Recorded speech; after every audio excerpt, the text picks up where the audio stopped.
Ketangguhan dan kelembutan perempuan menjadi kekuatan, tetapi banyak kasus terjadi kekerasan. Apakah ini karena frustasi? Bagaimana perempuan menghadapi situasi ini? Saya, Aldi Destian Satya, akan memandu acara Mimbar Agama Konghucu. Dan sebelumnya, terimalah salam di dalam kebajikan. Wai Tetung Tian. Pada hari ini kita telah kedatangan dua tamu yang dimana menjadi narasumber hebat pada hari ini. Saya perkenalkan yang pertama Tocin Destiandi sebagai Dewan Pengurus Nasional Pemuda Agama Konghucu Indonesia dan Bu Liliani Lontoh sebagai Ketua Matakin Provinsi DKI. Selamat datang. Ya. Nah, pada hari ini tentu kita akan membicarakan hal menarik. Apa yang menarik? Karena terkait dengan masa pandemik ini ternyata banyak informasi yang menyatakan perempuan itu merupakan peranan penting di dalam menghadapi situasi ini. Nah, kita akan membahas ini dengan tema peranan perempuan menghadapi pandemik. Bagaimana sih sosok perempuan menurut pertama Joseng Liliani Lontoh? Silakan. Ya, pada masa pandemi peran perempuan tentunya sangat besar ya. Di samping dia sebagai ibu rumah tangga, dia juga mengasuh anak-anak dan dia juga bisa berkiprah di luar ya. Semuanya ini bisa dilakoni dengan baik ya. Misalnya saya ya sebagai Ketua Matakin DKI, sebelum saya berkiprah keluar rumah saya harus beresin dulu semuanya. Udah selesai masak, udah selesai beres-beres, baru saya keluar. Nah, begitupun dengan beberapa hal yang kita lihat ya saat ini, perawat-perawat semua kan di garda terdepan ya. Itu memang peran perempuan sangat besar. Dimana kalau tanpa perempuan juga rasanya bagaimana ya, karena semuanya itu perilaku maupun tindakan yang kita lakukan semua bermula dari perempuan. Sebagai seorang ibu, dia bagaimana cara untuk dia mengajar kepada anak-anaknya ya.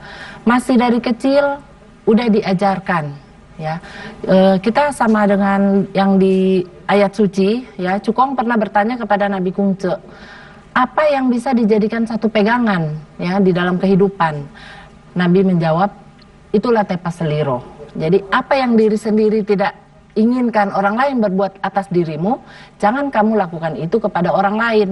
Nah, demikian peran seorang perempuan, dia mengajar anak-anak dari masih kecil ya, bagaimana dari masih kecil itu dia kalau bermain dengan teman tetangga gitu, jangan merebut mainan teman gitu. Nah, itu udah mengajarkan beberapa hal yang tepos liro gitu ya. Terus kalau misalnya sedikit besar lagi mau makan atau mau apa harus antri, jangan menyerobot kan, jadi kita tidak boleh egois. Nah, hal-hal seperti itu yang kita terapkan kepada anak-anak kita sehingga begitu dia keluar, dia menghadapi situasi luar semua baik-baik aja gitu. Iya, memang peran ganda dari perempuan itu di masa pandemik ini sangat besar ya. Terkait tadi yang di mana pekerja perawat itu rata-rata kan perempuan, mereka harus menangani pasien COVID dan juga mereka ketika di rumah harus melayani suami atau anak-anaknya. Nah, memang itu tidak mudah juga kan. Bahkan kalau laki-laki pun agak kesulitan untuk melakukan dua pekerjaan di waktu yang bersamaan. Nah, kalau begitu menurut Tocin Destiandi, bagaimana sih melihat sosok perempuan tangguh ini gitu?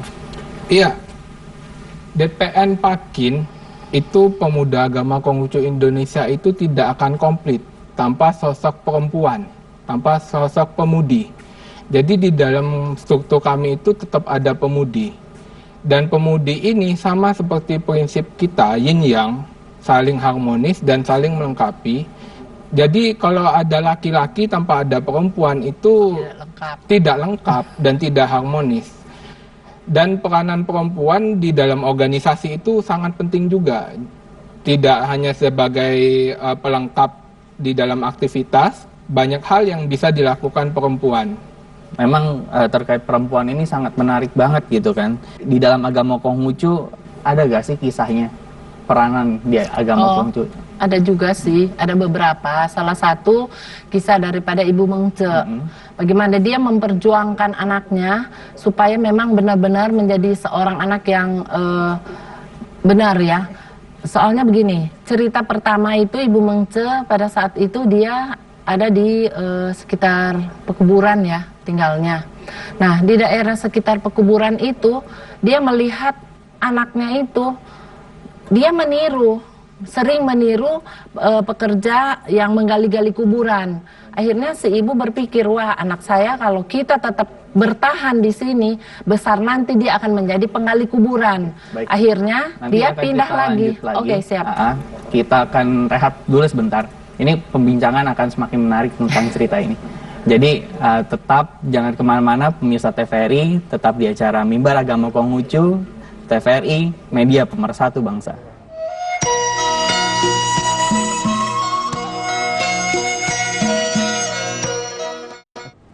Kembali lagi bersama saya, Aldi Destian, di acara Mimbar Agama Konghucu dengan tema peranan perempuan dalam masa pandemik. Mungkin lanjut yang terkait dengan Ibu Mengce itu ya.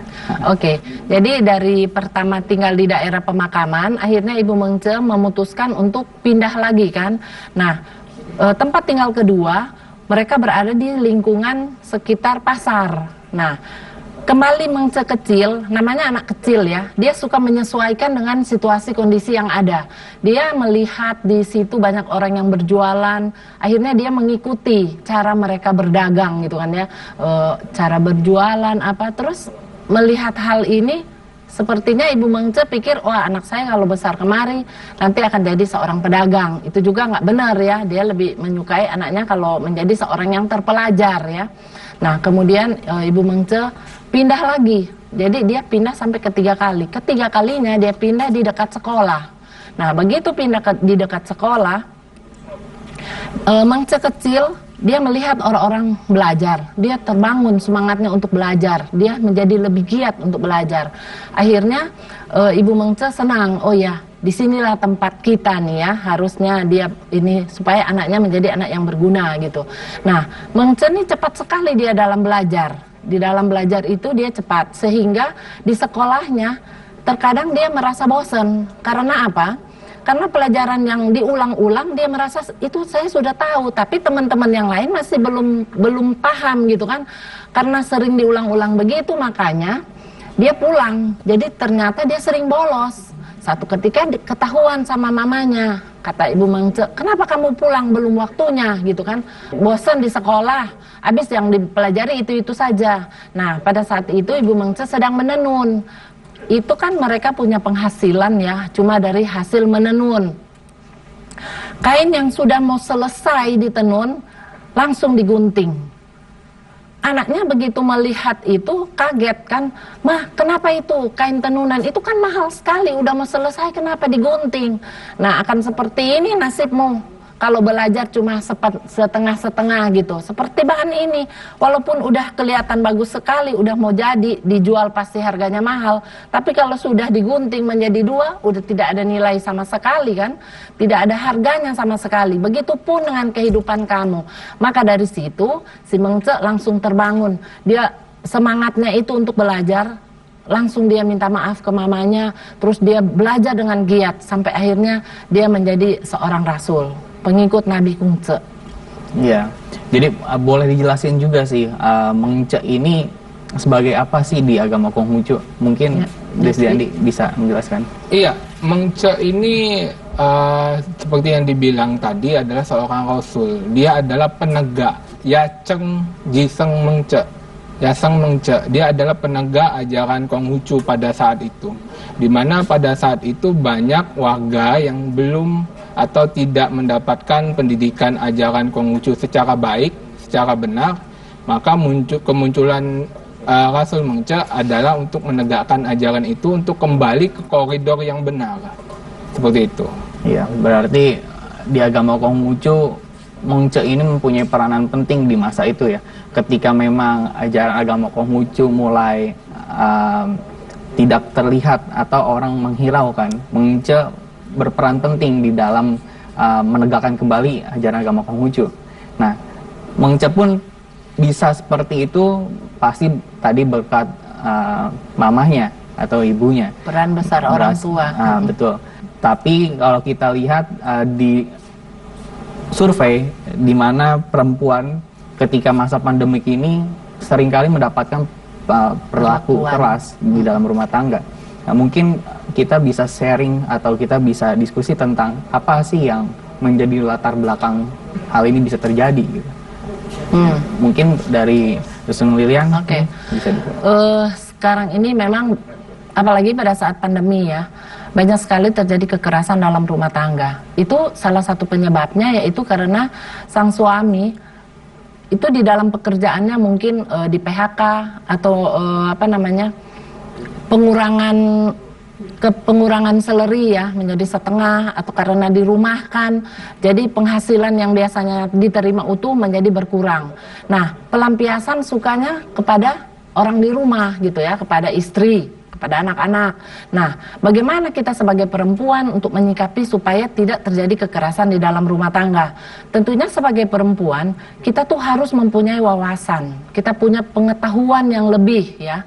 Kalau kita juga di dalam menghadapi masa pandemi seperti ini, kita bisa melakukan pekerjaan, misalnya saya senang masak atau saya senang bikin kue. Nah, dari situ saya bisa jual sebagai itu kepada online kan ada media sosial, itu bisa kita jual, kemudian kita boleh mendapatkan penghasilan. Kalau kita mempunyai hasil seperti itu, tentunya suami tidak akan berlaku sewenang-wenang ya kepada kita.